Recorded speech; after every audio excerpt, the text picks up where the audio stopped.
We have been communicating actively with respect to sharing our thoughts. Why the current tax provisions can kill the industry, and I'll tell you why.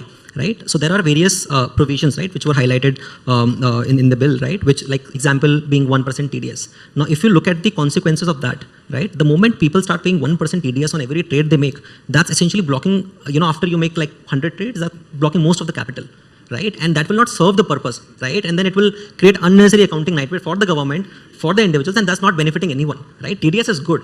We believe every transaction should be tracked and every data should go to the government so that they can trace if people have filed their taxes currently. But just like this 1% TDS is going to have serious consequences, and it will dry down the trading activity, and ultimately who will suffer are the retail investors, because then they will have to pay X or 1% higher or X percentage higher for every crypto they purchase, right. So this is one example. Now there are few clauses, and yesterday there was one like in terms of offsetting not allowed. Why would essentially these are tax provisions which are not good for the industry, and what will happen is when you have such onerous tax provisions, and when people read that, right, what essentially comes to their mind, okay, I will not I will not invest in this, and people who are developing also, right, will say, okay, India is not progressive with respect to blockchain developments, and I cannot build a web application, let me shift my base and let me move to some other country where countries like Dubai, Thailand, they are actually trying to make their country as a crypto hub by introducing favorable tax frameworks, right? And India on the other side, I think that is the difference. And how you look, what Neeraj was mentioning, how you look at this entire industry is something that needs to be thought through and discussed proactively.